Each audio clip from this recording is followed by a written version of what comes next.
Welcome back, everyone. Craig and Jonah here today. How are you today, Jonah? Not doing too bad. I had a good start and a bad start to the day. Okay, well, what do you want to start We'll with? do the good start first. Okay, go ahead. Did the cold plunge for the first time in like over a week, and Oh, it's wow. just exhilarating. You look stronger and skinnier already.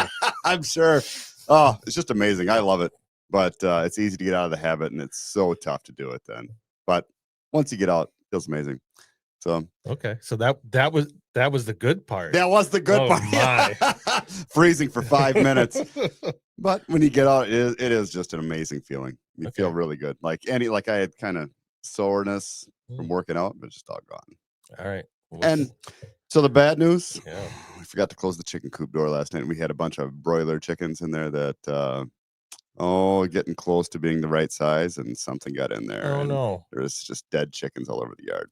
But Oh, no. so that's kind of a bummer. But I was thinking about this the other day, just the sort of lives of luxury a lot of us lead. I mean, I do in a way. Like, I was thinking about we had a great day on Monday. We took the whole family. It was pretty hot, and we went swimming in the river and got ice cream afterwards. It was just a great day. And I was just thinking about, what my great great whatever grandfather would think. He settled. He was one of the first settlers, and lived in the wilderness. And it would have been a long hike for him to get to the river. And just the thought of getting fast food or whatever on the way home. I mean, just how he lived versus how I live. And even my grandfather, when he would have seen these chickens, he grew up during the Depression. He would have started cleaning the meat off of those things this morning just to salvage them. But I mean, there's no way I'm doing that. Was it clearly your fault that it got in? Or is this one of those shared responsibility thing? But if it goes wrong, there's one person that gets left holding the dead chicken. There was a miscommunication because whoever feeds the calves at night typically closes up the chicken coop, but that didn't happen last night, and I was busy doing other things. So okay, we won't name names then. No, we won't name names, but she was involved in the calf feeding. Okay. So, no. Oh, God. It happens. I mean, that stuff happens. So there's nothing you can do about it. Yeah. Oh, It didn't get all of them, but it got, there must be at least 10 of them laying out there. So. Well, you better keep it locked up now because they will be back for more. Yeah, that's for sure. Mm. So, yeah, good news, bad news. That's not the typical kind of content we have on our show, but no. That's just how we started the morning. So that's the life we live out here in the wilderness. Yeah, that's for sure, man. Boy, I was surprised to see that Jonah 2.0 had some very positive feedback last week. He enjoyed our show. Yeah, maybe his wife, because maybe his wife posted or something like that.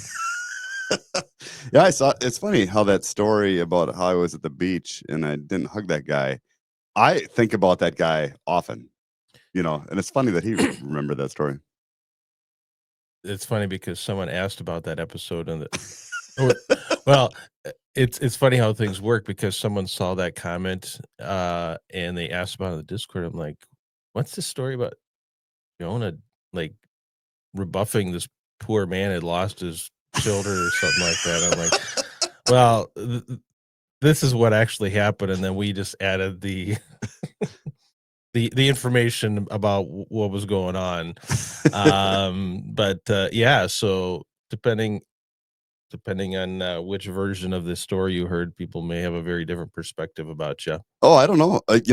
I mean, it was just some random guy on the beach. Yeah, it was a random guy, and his daughter had passed away. But I mean, I didn't know him. Yeah, I mean, right. And it was a very large city. I'm just not into hugging people in general that I don't know, but in 4 feet of water, in swimming suits. I don't know. I mean, I know Jesus would have given the guy a hug, probably, but we get confused a lot, but we're not Jesus, so that's true. I do know one thing. That stuff is tough, man. Like, I don't know, to anybody who would have just given the guy a hug. Yeah.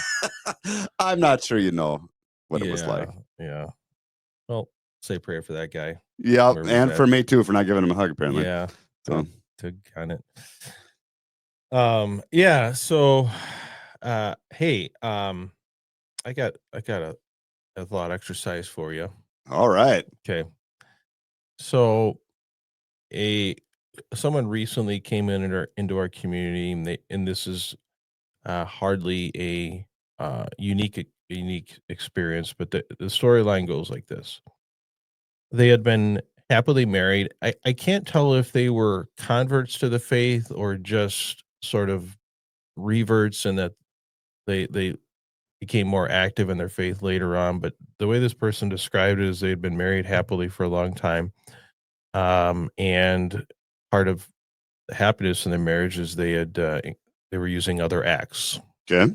thinking nothing of it, not Good. having any reason to believe there was anything wrong with it. So blissfully unaware of That what. does sound like a blissful state. Yeah, exactly. Yeah. So then they either during their well, I think a lot of this stuff doesn't get taught in RCIA and thing. Mhm. It's stuff you learn after you've sealed the deal and whatever. But they came to find out that there are teachings, or at least people who teach that those kinds of acts are immoral, not just kind of immoral, badly immoral, gravely immoral, right? Mhm. And they, like other people that we've heard from, have struggled greatly with coming to grips with that because they've it doesn't make sense to them, and there's no evidence that they've been able to find that other acts harm their marriage and in fact have helped their marriage. Mhm. And so what do we do with that information? And it has created a bit of a crisis of faith because it's like, how do I put confidence in a church that says don't do these things when I can tell from my own experience they're neither harmful and they're helpful? I was gonna try to do the Christopher West moaning thing, but I don't think I can really do it like, Mm, mm, sister." You yes. know, like Bless, bless, bless. "Mm." Yeah.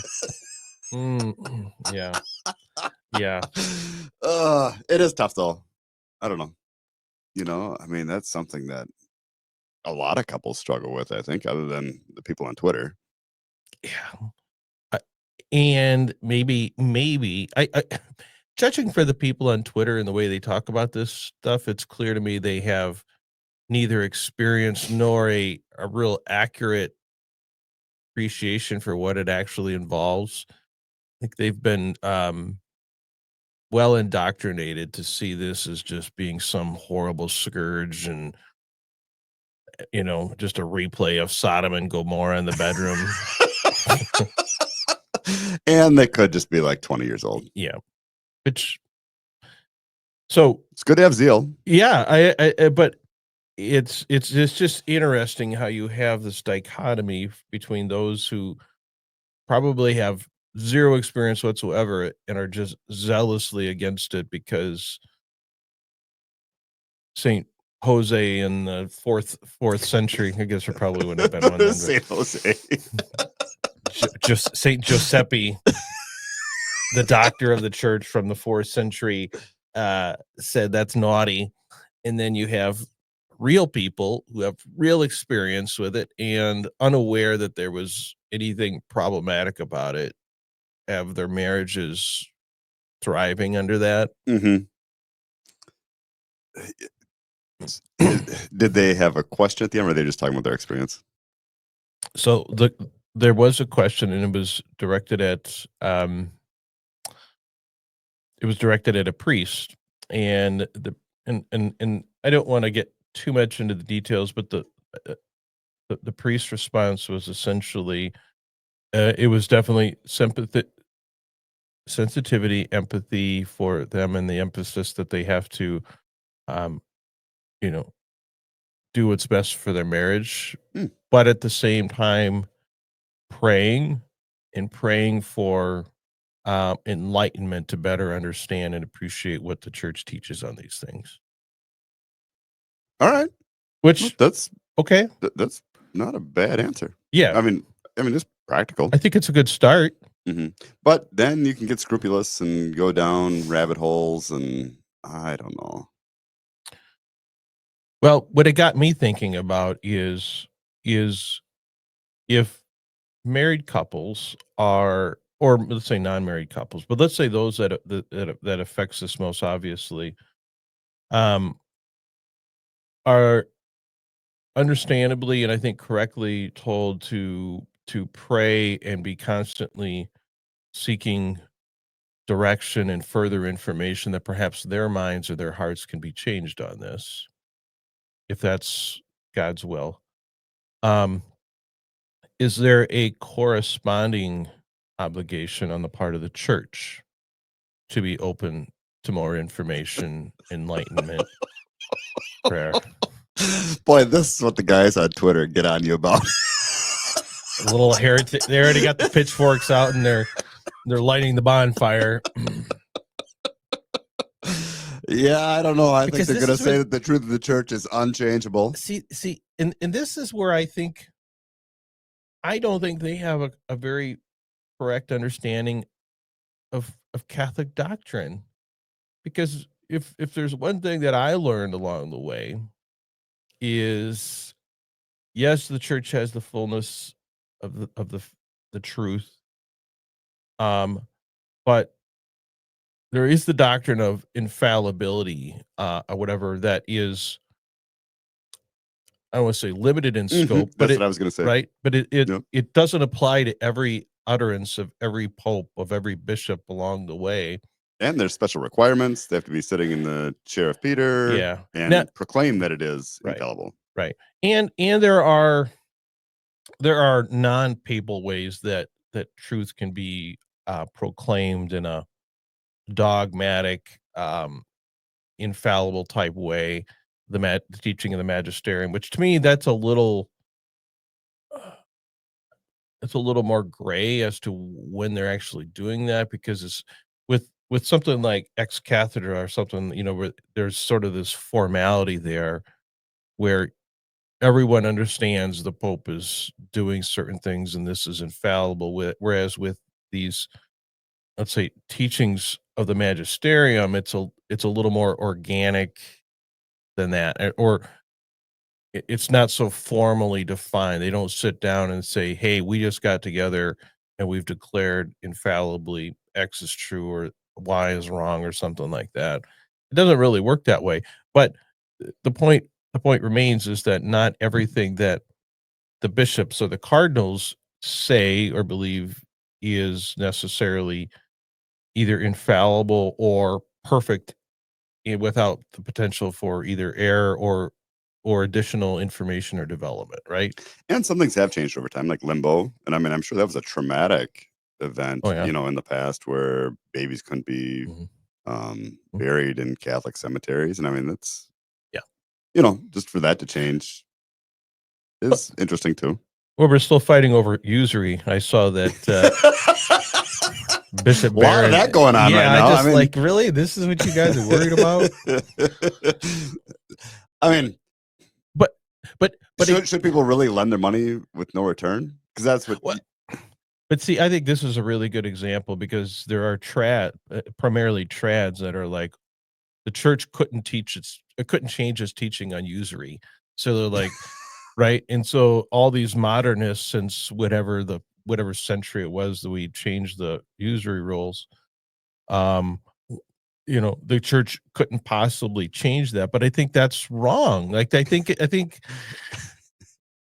the church no one really claims the church is perfect or cannot make error. There are certain situations where the church, either individually as the pope or collectively as the bishops, do speak authoritatively and without error, but it's not everything. And I think it's still again sort of a limited circumstance Mhm. that power kicks in.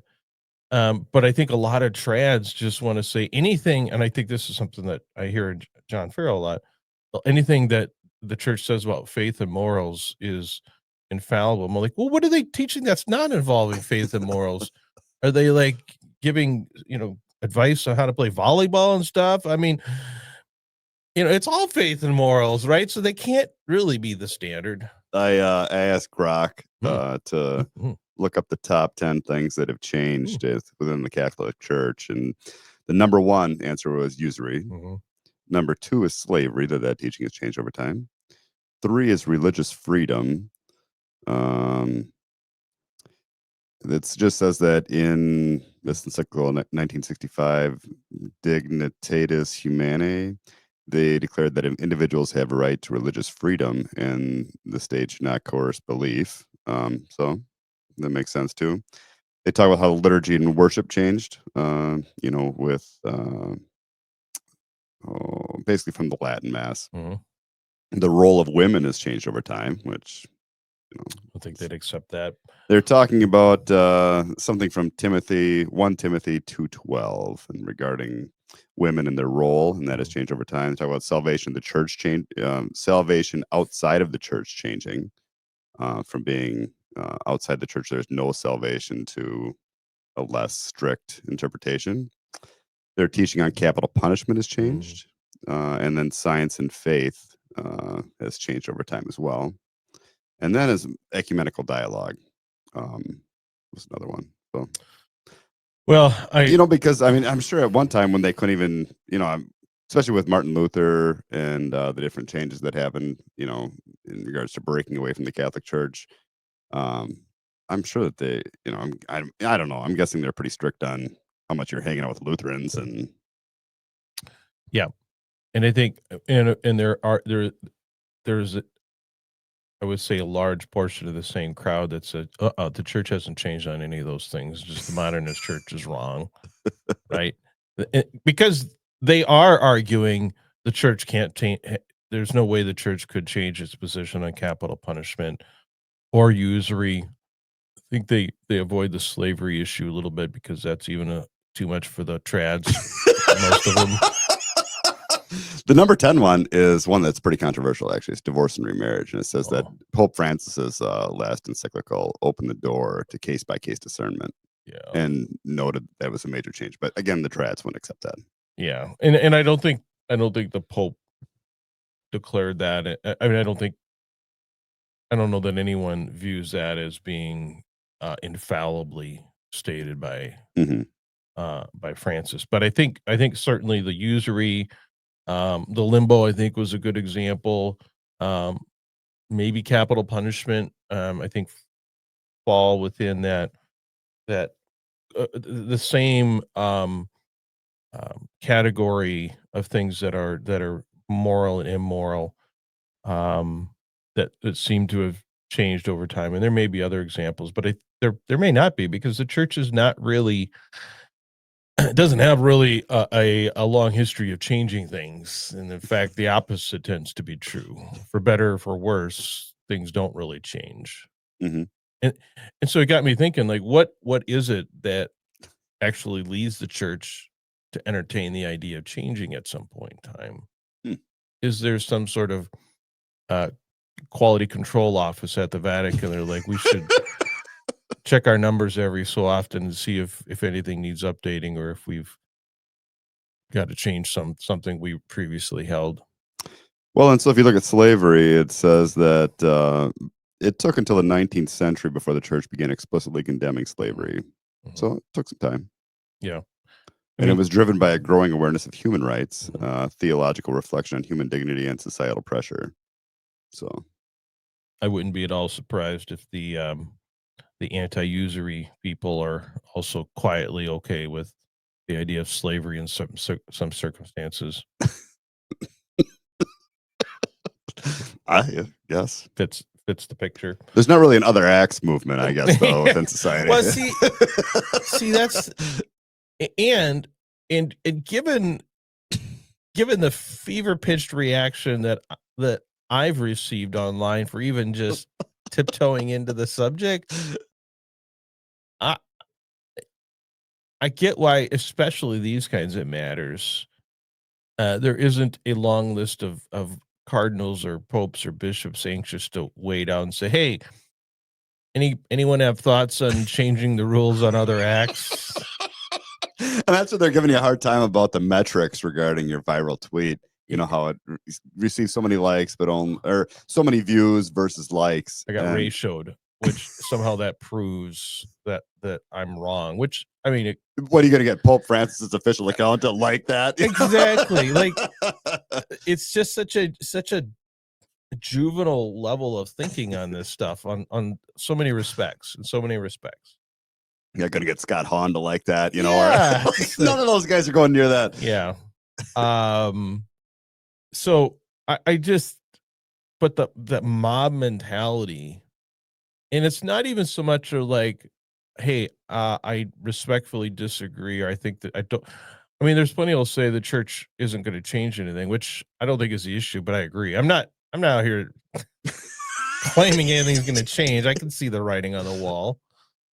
And I'm open to the idea that things shouldn't change, but that's not how they approach it. They're like, "Oh my gosh, you are an absolute horrible." And I think Here, the problem is that should couples fear hell over that, and that's really what it comes down to, or mm, despair. Should people leave the church because of yeah, this, or should people suffer through yeah. marriage because of this? That's the real where the rubber meets the road. No, these are the same people that are okay with that will cite this the old mantra that very few people are saved. I mean, none of that rattles these folks. It's just beautiful to think about. It is, yeah. Yeah. They would probably rather not risk spending eternity sitting next to one of these deviants. Have to shake your hand. Yeah, right. Exactly. These guys. I'm Oh, I'm I'm thinking to myself, I've been changing diapers. I've been the puke man at home for 20 some years. I think that's the least of your problems. But whatever. yeah. But it's I genuinely think I genuinely wonder on a practical level what would actually move the pope or the bishops who actually have the role and authority to reevaluate and change things that maybe aren't infallible and are incorrect or need updating or whatever. I mean, I'm sure there was some significant political movement in the past that led to the usury, and we can kind of see what happened in the 19th century with slavery. Like there was, they couldn't just ignore it, right? But like you said, there's no great other acts. So who is being immoral with the usury stuff? Is it the banks? I guess Because so, the lenders, yeah. like the people in charge of the banks. I Mhm. mean, I don't know how it'd work if we didn't charge interest. Yeah, I mean, I don't yeah, do they not think about how negatively it would impact our quality? I mean, our getting back to what you were talking about, your grandfather and stuff, our lifestyle, our quality of life is is very much dependent on people with money willing to make it available to other people without that money Hmm. in a way that benefits everyone. Like usury makes that possible. Because otherwise, what good does it do me to put my surplus money in your pocket when I could go invest it in Hmm. a building and rent out? Like there's other ways you can make more money with that money. So just the anti-usury people are just I don't they're way out there, right? Yeah. So, but getting back to this, it's like what I think the only voices they hear are the angry trads that of course this is horrible. No one needs to do this, blah blah blah. I don't do this. It'll ruin your marriage. Yeah. Okay. And those that I don't know have actual experience with it keep their mouths shut except us. But I Well, hear from those people all the time. and I haven't seen one report on Twitter of somebody's marriage being ruined by this. Right. I'm not saying it's right. Yeah. I'm not saying people shouldn't go to confession. You be, I'm just saying yeah. I don't know where the negative evidence is. You would think there'd be some evidence, and I'm sure they would be broadcasting it all over the place. Were true. So Yeah. Cunnilingus ruined my marriage. yeah, yeah, yeah. It was. I'm sorry. You heard it here first. Yeah. That has never been said. I guess unless it was with someone other than your spouse. Well, But that's true. Okay. yeah, All but right. I think if we're talking about committed married couple here, I would be deeply surprised if someone said that alone Mhm. brought down their marriage, or and it really made it worse at all. Which, I can't imagine a scenario, but I'm not saying it doesn't exist. yeah, we're open to information. Definitely. Um, And but if it did ruin your marriage, we'd love to talk to you too. yeah, I'd like to know why. Yeah. And I'd like to ask questions about other things going on. But see, that I think this is a conversation that I would like to think the bishops and the Pope would need to hear about. And I don't know how they hear about it other than if they tune into the Uncharted Catholic Man or follow me on Twitter. Yeah. Or, There's 3 Twitter accounts that I check every day. Oh. Well, it's not every day, but every week. Yours, Elon Musk, and Bill Maher. Those are the right. 3. Those are the 3 accounts. Well, that's because you're my alt account. Did you know that? That's what they say, which is really bizarre because we're clearly very different people. He really thought he got me. Well, and it's funny because like I actually don't like social media. Like I go on there every once in a while, but I don't enjoy it. But you're the social media master. So it's funny, we're very different, but apparently we sound the same. Well, for those that are wondering what we're talking about, Jonah and I ended up in a Twitter conversation with these clowns the other night, and they accused Jonah of being my alt account. So it's me flipping back and forth. And they thought they had you. Yeah.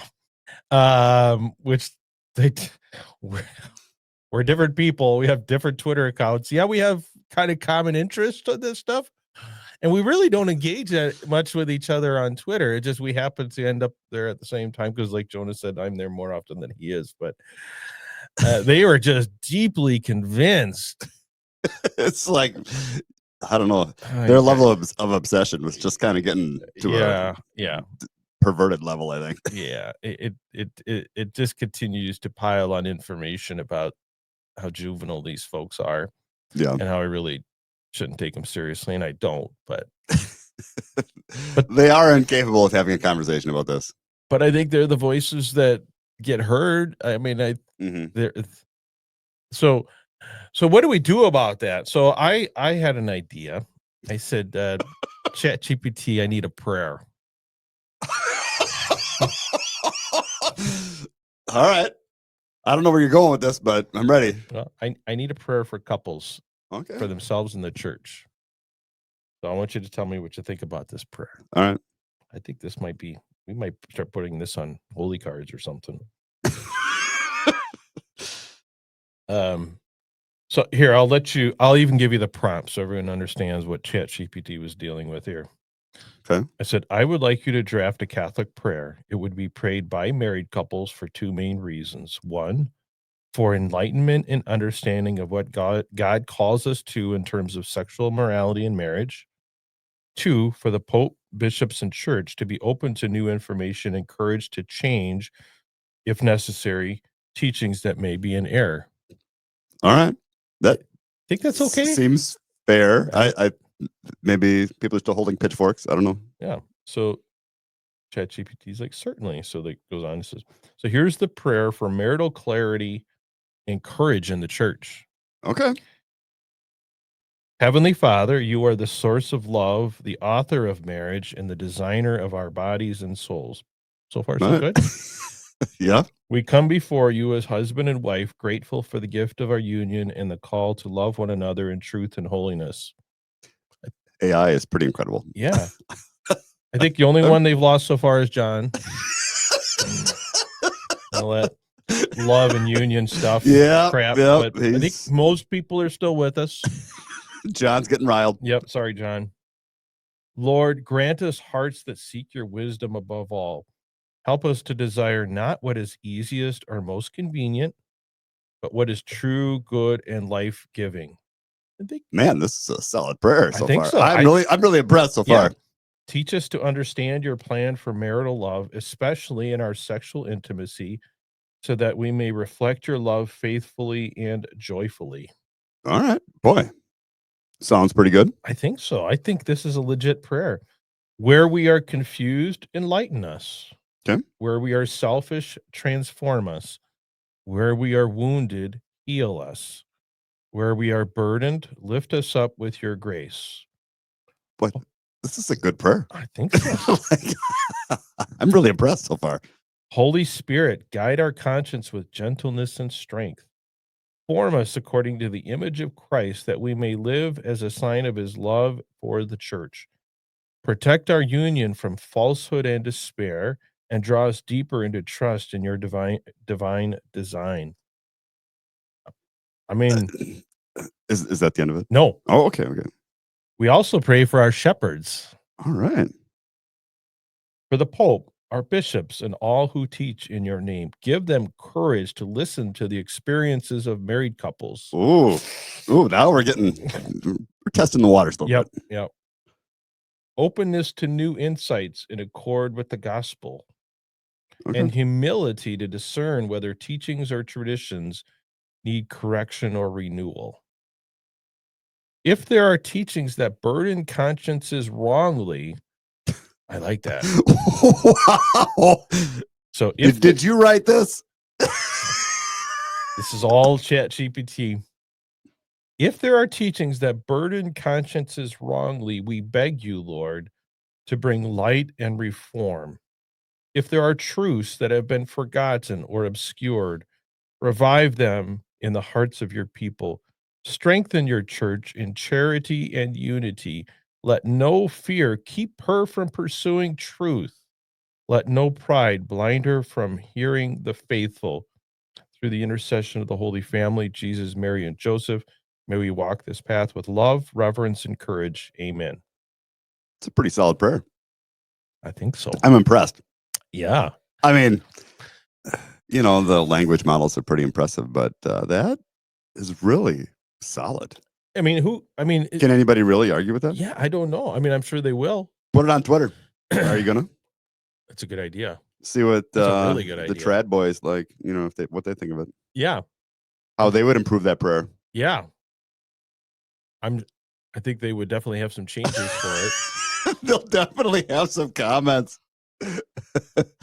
Yeah. I mean, but isn't that a pretty Catholic approach to things? It is. And I don't know why it would make us uncomfortable that to pray for the church's hierarchy to be open to listening to the experiences of married couples. Like, it made me uncomfortable when you said it, but it's like, why? And if they don't want to be that limit, just be open to the inspiration of the Holy Spirit from whatever source of information comes. But I think the experience of married couples is going to be the most logical place. But I mean, it could come in a bottle that floats on the shores of Rome or whatever. I don't know. Do they have shores? I think it's on water somewhere. I don't know. It's on the hill, right? It's on 7 Hills. I think it's near the ocean. I think it goes down undoubtedly. Yeah. I don't care how it gets there. It could be an email. It could be a passenger pigeon, or right. They're extinct. Yeah. But if one showed up, a passenger pigeon showed up. That'd be a miracle. Yeah. So I think that'd be a really good prayer that everyone should start praying. I don't know. I don't see anything wrong with it. Yes, Rome. Oh no, wait a minute. I spelled the wrong city here. Looking up geographically whether Rome is on the ocean. If people haven't figured out, I think one thing that makes this podcast very unique is we record an hour and there's no editing. We're just there's no scripting, there's no editing. We literally hit record and then we unrecord. Everything you see, barring some glitch along the way, is pure and organic and unadulterated. Rome is not directly on the ocean. It's about 15 miles away. So, it's not on the Mediterranean Sea, huh? I know there's a river. What's the river that goes through Rome? Is that the? Now we're pushing the limits of what I got here. Rome? It's 15 miles from the Tyrrhenian Sea. It's situated on the Tiber. The Tiber. Okay. Yeah. Okay. And was strategically built on hills for defensibility. Okay, got it. All right. So probably isn't going to be any glass bottles washing up to Pope Leo's doorstep. Up the river, up the Tiber River. That would be a good sign, though. You really ought to take that seriously. Maybe the wind would blow it up there. Yeah. might want to take that one seriously. So everyone who hears this, I need you to put this prayer in a bottle and push it towards Rome. Or on any pigeon that you Yeah. have access to. That's right. That's right. Oh, But wouldn't that be something? And and and I think I think as much as married couples are rightly told to submit your will, to take on hard things, I think this is something that the bishops and the Pope need to do. And I think demonstrate the type of courage and humility and openness to being corrected, if you will, that seems to be expected of married couples. mhm. I'm just laughing at what those guys on Twitter will think of that prayer because I mean, they just say that this is all you ever talk about, da da da da da. But it's important. It's, it's It's marriage changing. Like if yes. there was, I guess, more information presented on this, maybe, or like some comfort, where Mhm, like it is like that priest said, where you pray about it and you'd have mhm, to do what's best for your marriage and work towards it, and it's difficult. I mhm. don't know. Black and white rules are difficult in marriage. It Yeah. doesn't even matter what it really, other than cheating. Outside of that, Mhm. there's all kinds of gray areas. Yeah. Seems like there is. And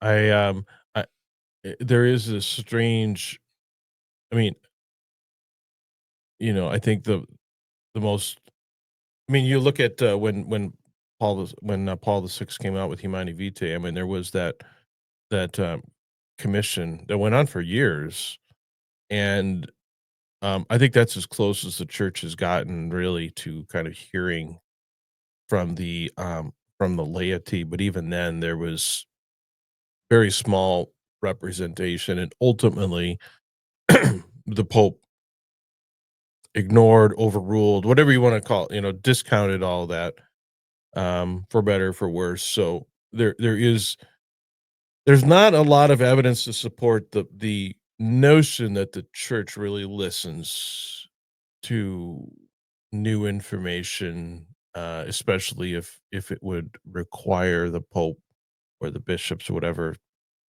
to take a position that some would perceive as a change of past doctrine. But there's never been a prayer like that before either. Yeah, maybe So that's what yeah, you heard it here first. we did. Yeah. It's gonna be it. All right, I'll AI is going to be the downfall of civilization. That's what they say. I mean, he's going to. I mean, I'm sure there is plenty of conspiracy theorists who are like, well, that's exactly what the Antichrist would do. He'd get us praying Catholic sounding prayers, but really it's some sort of a Masonic Oh goodness! spell or something like that. I mean, there's no limit to what people will believe. Over in regards to a couple that's just trying to live their Yeah. marriage and make it work. Yeah. Yeah.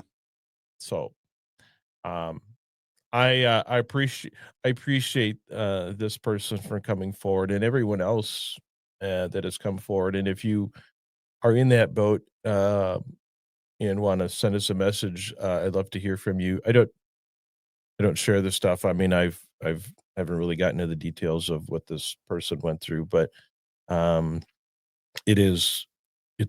This may be the only place on earth where you can raise your hand and say, "Yeah, this applies to me." Hmm. But maybe, Without being judged. yeah, maybe consider adding the prayer and make your own. Maybe ask Grok to revise it or something like And that. if But anybody has a better prayer, yeah, feel free to share. but I think we ought to seriously promote a prayer like that Hmm. and see what happens. Yeah. So I'll put the if there's enough room in the description, I'll put the prayer in the description. Sounds People good. can copy and paste and do what you want with it. All right. So, all right. Well, Okay. Well, anything else, Jonah? no, Okay, well, that was a good one. Yep. I'll report back next week on whether the Twitter mob. We'll see if Jonah 2.0 likes it. Okay, You know? yeah, that's the He's true another test. litmus test. Yeah. Yeah, right. Yeah. I'm guessing he. We'll see. Those guys on Twitter, they'll be in an uproar, but they won't have many changes, I don't think. Yeah, I'll let you know what the Twitter mob thinks of my prayer. So stay tuned next week. We'll be waiting. That's right. All right. All right. Okay. Thank you, everyone, for listening. Thank you, Jonah. You bet. And until next time, everyone, Trust in God's mercy. have a good one. Bye.